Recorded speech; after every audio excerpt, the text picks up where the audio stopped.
할렐루야. 아멘. 한 주간 동안 잘 지내셨습니까? 아멘. 오늘 바울 사도는 빌립보 교인들에게 말씀하십니다. 너희 안에 이 마음을 품으라.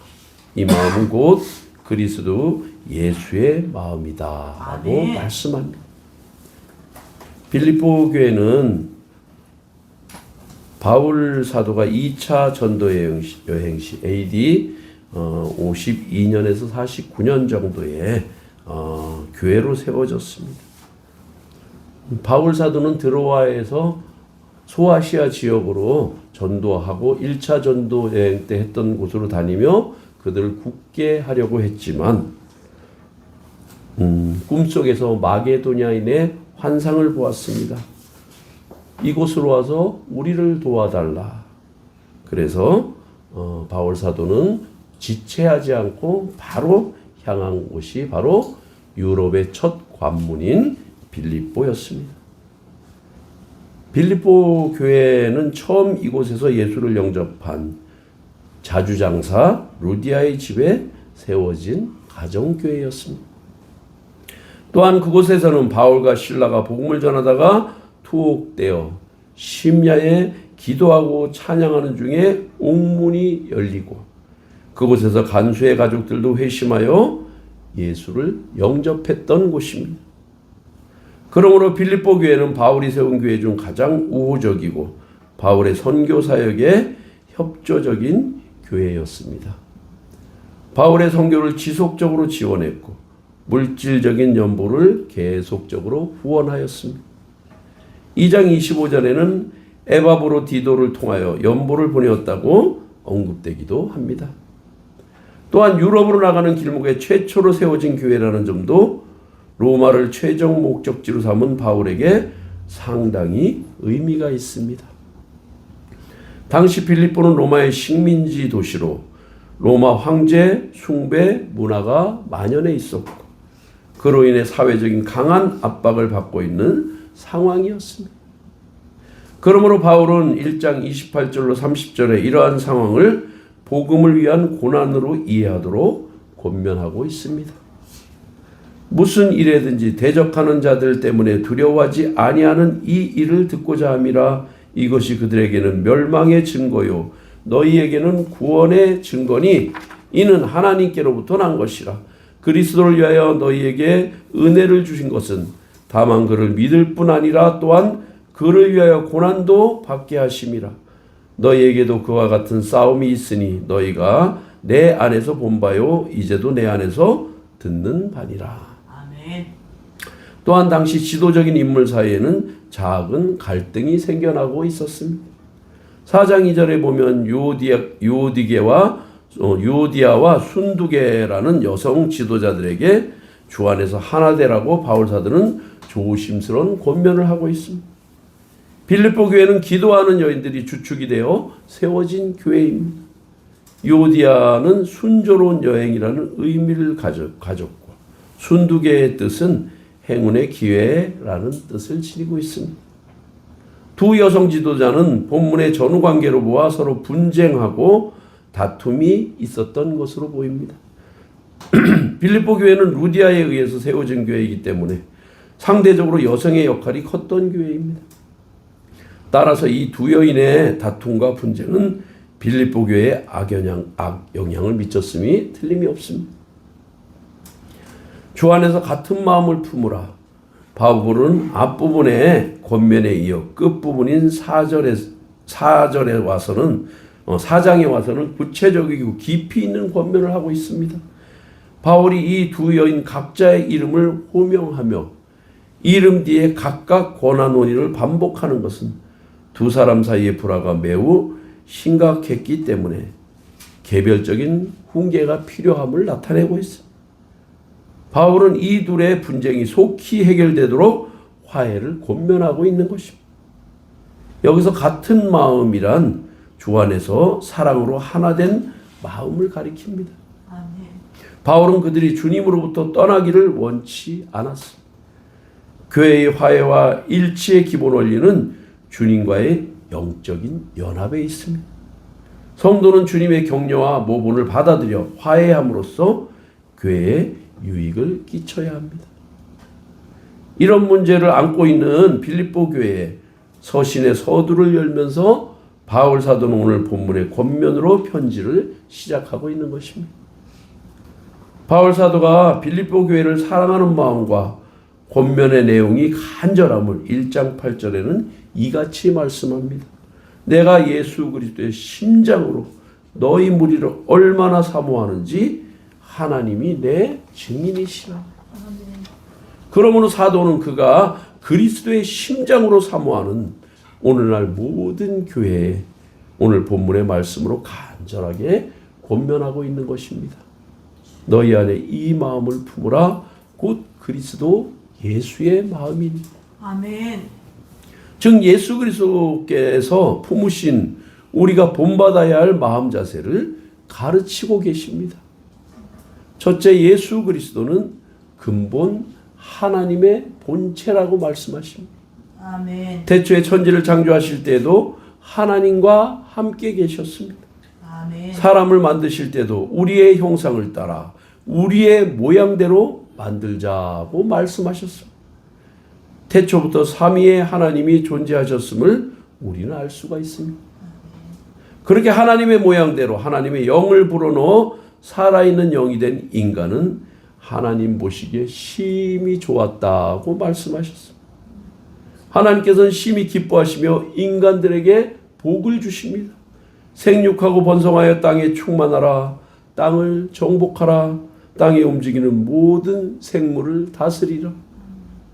창세기 1장 28절에 나타난 태초에 주신 복의 히브리 원어는 베라카입니다. 베라카의 어근은 바라크, 무릎 꿇다, 복종하다, 찬송하다, 찬양하다의 뜻을 가지고 있습니다. 다시 말해 창조주 하나님을 잊지 말고 그를 찬양하고 경배함이 인간에게 가장 큰 사명이며 그 사명을 준행함이 가장 큰 복이라는 말씀인 것입니다. 아멘. 둘째, 예수 그리스도는 자신을 낮추시고 사람의 모양으로 세상에 오셨다고 말씀하십니다. 이것을 신학적 용어로 비하라고 합니다. 하나님과 동등됨을 취할 것으로 여기지 않으시고 오히려 자기를 비워 종의 형체를 가지사 사람들과 같이 되었고 사람의 모양으로 세상에 오셨다고 바울은 설명합니다. 하나님께서는 당신의 모양대로 만드시고 당신의 신격을 부여하신 사람이 심히 사랑스러우셨습니다. 그래서 에덴 동산을 창설하시고 그 안에 하나님과 함께 살게 하셨습니다.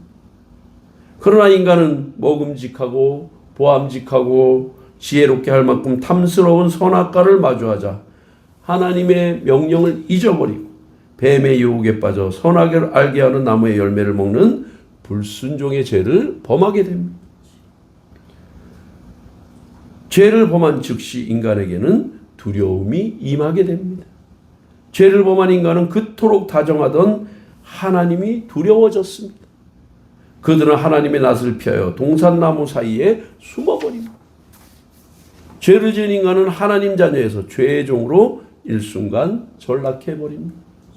더 이상 거룩하신 하나님과 함께할 수 없습니다. 하나님께서는 그들에게 가죽옷을 지어 입히시고 동산에서 내어 쫓은 후 동산 동쪽에 그룹들과 두루 도는 불칼을 두어 생명나무를 지키게 하셨습니다. 인간에게 지어 입힌 가죽옷은 그동안 죽음이 없던 에덴 동산에서 어느 동물이 인간을 위해 희생되었음을 의미하고 있습니다. 그 인간을 위해 희생된 동물은 바로 어린 양 예수를 예표합니다. 이때로부터 하나님은 인간을 구원할 계획을 생각하고 섭리하신 것입니다. 그리고 뱀에게 이렇게 말씀하십니다. 창세기 3장 15절입니다.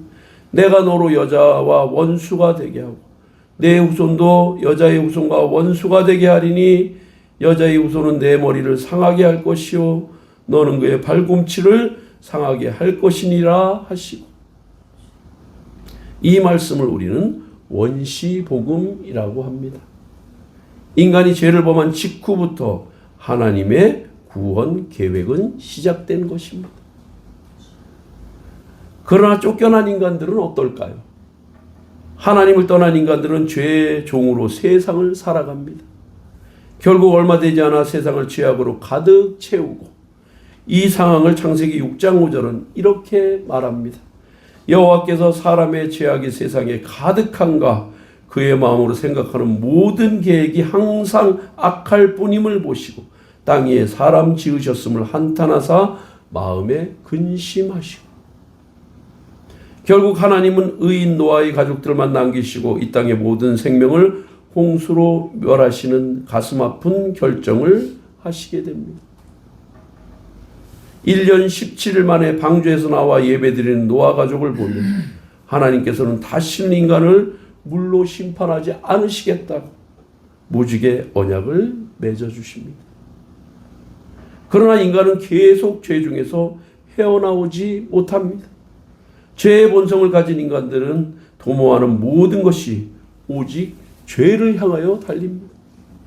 흡사 브레이크가 고장난 채 폭주하는 기관차와 같은 모습으로 말입니다. 이런 인간들을 구원하시고자 하나님께서는 끊임없이 그리스도의 십자가와 어린 양 된 예수님을 예표하여 인간에게 보여주십니다. 아브라함에게 모리아산에서 드린 이삭을 대신해 나무에 걸린 수량을 주심으로 어린 양 예수를 예표하십니다. 또한 6월절의 어린 양을 통하여 구원의 어린 양 대신 예수님을 보여주십니다. 출애굽하는 이스라엘 백성에게 반석에서 나온 물을 먹게 하심으로 반석 대신 그리스도를 예표해 주십니다. 또한 광야에서 주신 율법 속에 제사 제도를 통해 속죄양 대신 예수를 보여주시고 하나님과 화목제물 대신 예수님을 보여주십니다. 짐승을 통한 속죄의 제사는 인간의 죄를 완전히 없앨 수 없었고 인간 제사장 또한 죽음으로 계속 교체되어야 했습니다. 하나님께서는 인간의 죄를 완전히 대속할 수 있는 어린 양을 찾으십니다. 또한 죽지 않는 영원한 제사장을 찾으십니다. 죄를 가진 인간은 그 역할을 감당할 수 없습니다. 신이신 예수님은 인간이 아니라서 할 수 없습니다. 그러므로 하나님께서는 그 예수 그리스도를 인간의 몸을 입고 비하하게 하신 것입니다. 그리하여 자기를 낮추시고 종의 형체를 지니고 완전한 인간이 되신 하나님이신 예수님은 인간의 모든 고통을 함께 겪으십니다. 배고픔에 열매 없는 무화과나무를 저주하기도 하셨고 나사로를 잃은 슬픔에 눈물 흘리기도 하셨습니다. 공중의 새도 깃들일 곳이 있고 여우도 굴이 있는데 인자는 머리 둘 곳이 없다 한탄하기도 하셨습니다. 또 죽을 것 같은 두려움에 이 죽음의 잔을 옮길 수 없냐고 하나님께 기도하기도 하셨습니다. 그러나 예수님은 그렇게 기도를 끝내지 않으셨습니다. 내 원대로 마시고 아버지의 뜻대로 되기를 원한다고 순종의 고백으로 기도를 마치십니다. 셋째, 예수님은 죽기까지 복종하셨다고 말씀하십니다. 하나님의 아들이 인간을 만드신 창조주가 피조물의 요한한 모습으로 비하기까지 자신을 낮추신 것도 모자라서 결국은 복종의 끝판왕인 십자가에 죽기까지 하나님께 복종하심으로 인간의 모든 죄를 대속하여 주십니다. 아멘. 대속이란 말은 한자어로 대신할 대자에 속바칠 속자입니다. 속바치다는 뜻은 죄를 면하기 위해 돈을 바치다라는 뜻입니다.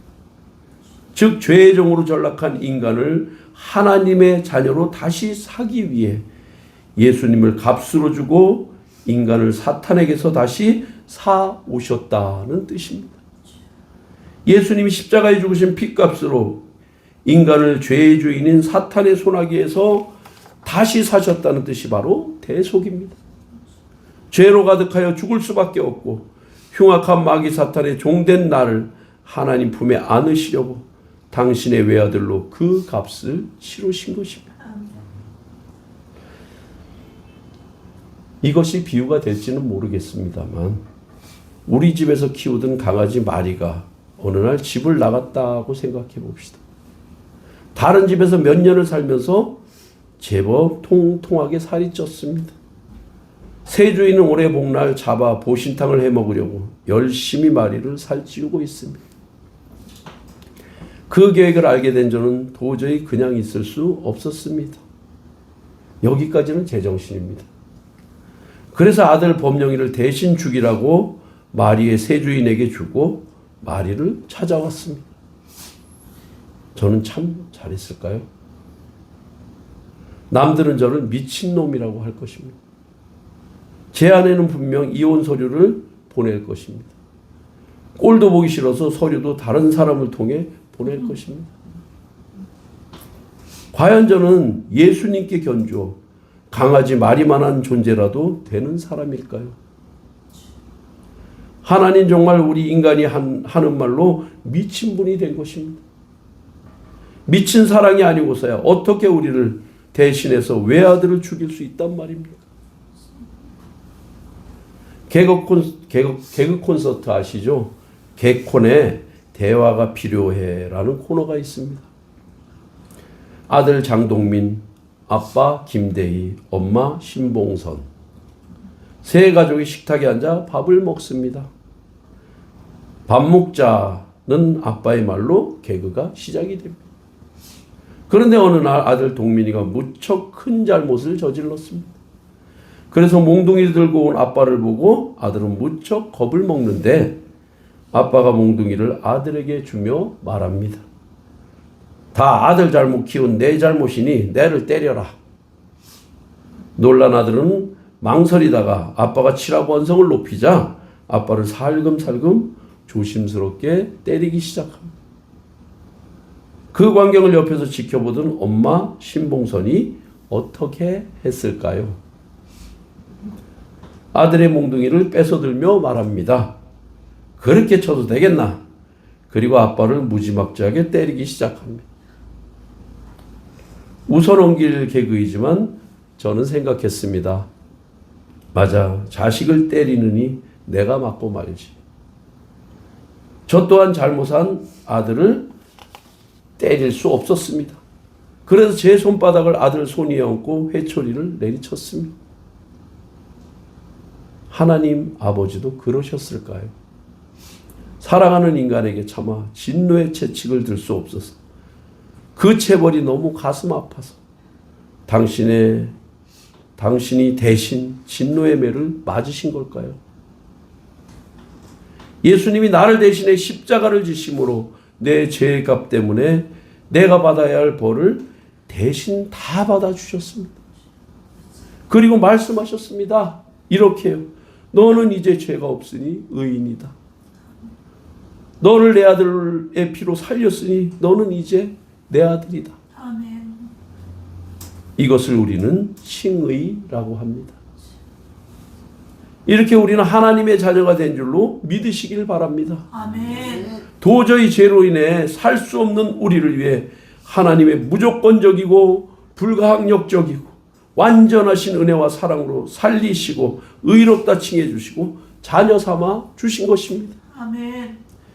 예수님께서 우리와 맞바꾸신 7가지를 위대한 교환, The Great Exchange라고 합니다. 첫째, 우리의 죄를 예수님의 의와 맞바꾸셨습니다. 고린도후서 5장 21절입니다.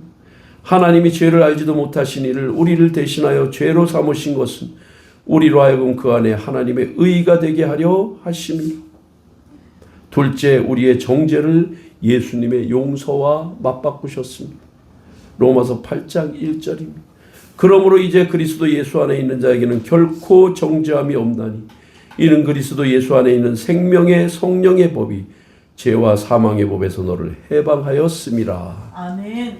셋째, 우리의 연약함과 질병을 예수님의 고난으로 맞바꾸셨습니다. 아멘. 이사야 53장 4절로 5절입니다. 그는 실로 우리의 질고를 지고 우리의 슬픔을 당하였거늘 우리는 생각하기를 그는 징벌을 받아 하나님께 맞으며 고난을 당한다 하였노라. 그가 찔림은 우리의 허물 때문이요 그가 상함은 우리의 죄악 때문이라. 그가 징계를 받음으로 우리는 평화를 누리고 그가 채찍에 맞음으로 우리는 나음을 받았도다. 아멘. 넷째, 우리의 가난을 예수님의 부요와 맞바꾸셨습니다. 고린도후서 8장 9절입니다. 우리 주 예수 그리스도의 은혜를 너희가 알거니와 부요하신 이로써 너희를 위하여 가난하게 되심은 그의 가난함으로 말미암아 너희를 부요하게 하려 하심이라. 아멘. 다섯째, 우리의 저주를 예수님의 십자가로 맞바꾸셨습니다. 갈라디아서 3장 13절입니다. 그리스도께서 우리를 위하여 저주를 받은 바 되사 율법의 저주에서 우리를 속량하셨으니 기록된 바 나무에 달린 자마다 저주 아래 있는 자라 하였습니다. 여섯째, 우리의 죽음을 예수님의 생명과 맞바꾸셨습니다. 요한복음 11장 25절로 26절. 예수께서 이르시되 나는 부활이요 생명이니 나를 믿는 자는 죽어도 살겠고 무릇 살아서 나를 믿는 자는 영원히 죽지 아니하리니 이것을 내가 믿느냐. 아멘. 일곱째로 버림받은 우리를 하나님의 자녀된 예수님과 맞바꾸셨습니다. 요한복음 1장 12절입니다.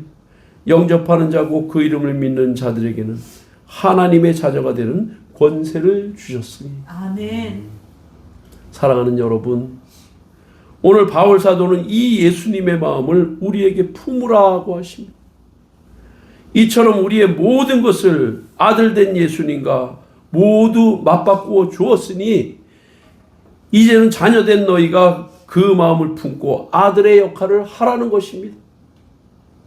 하나님께서 반드시 죽을 날을 미쳤다는 소리를 들으며 살려주셨는데 여러분 그 정도도 못하겠다고 뒤로 물러나실 겁니까? 아들 예수님이 맞바꿔준 그 사랑, 그 생명, 그 복종의 자세로 하나님 자녀로 살라고 명하시는데 나는 모른다고 하실 건가요? 이제 예수를 통하여 받은 생명을 품고 예수를 통하여 얻은 천국 백성의 신분으로 예수를 통하여 얻은 하나님 자녀로 이 땅에서 작은 예수로 살며 예수 향기를 품으라고 하는데 싫다고 뒤로 물러나실 건가요?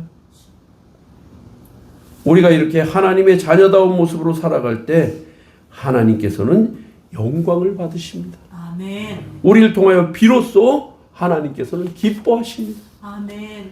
고린도후서 2장 14절로 15절.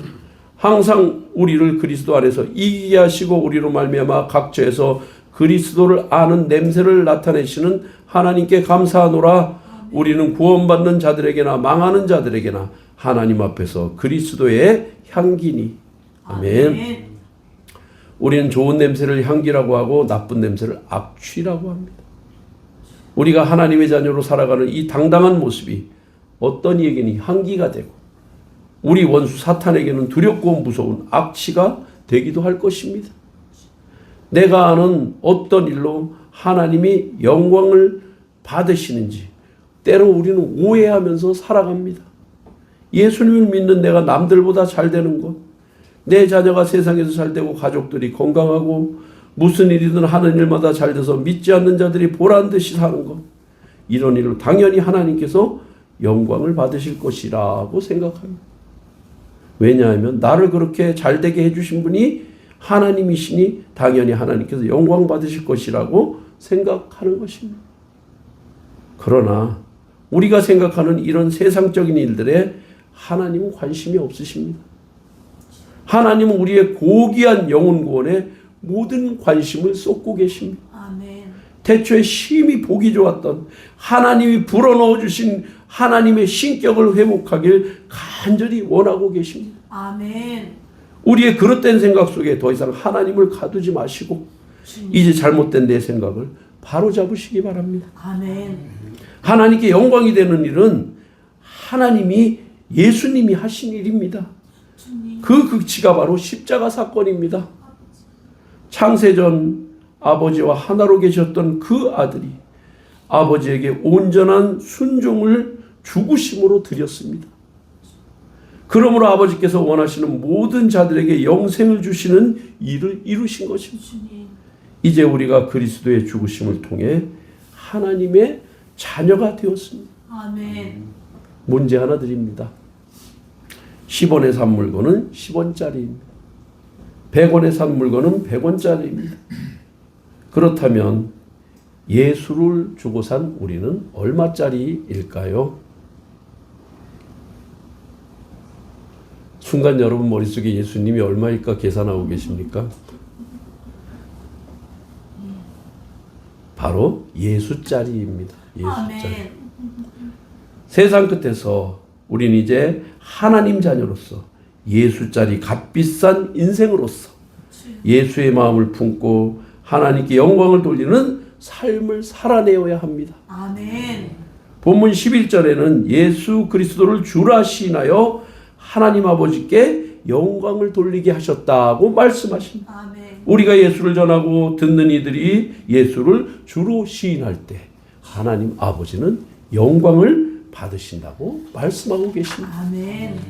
문제 하나 더 드려볼까요?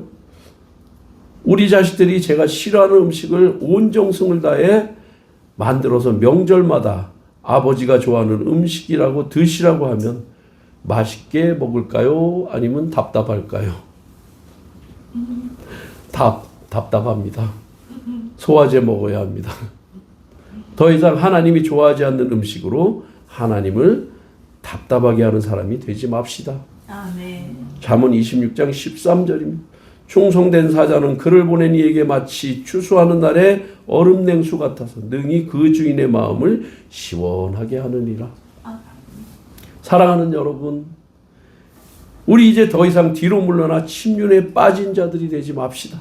아멘. 하나님의 자녀로 예수님의 마음을 품고 그 사랑을 전하고 예수님이 자기를 낮추신 겸손을 내 몸에 담아가면서 세상을 이기신 당당한 예수님의 모습으로 이 땅을 살아가는 하나님 아버지의 효자들이 다 되시기를 축복합니다. 아멘. 그리하여 이 땅에서 악한 사탄의 계계로부터 능히 승리하여 하나님을 기쁘시게 해드리고 하나님 마음을 시원하게 해드리는 임마누엘 교회 모든 성도가 되시기를 간절히 축복합니다. 아멘. 기도하시겠습니다.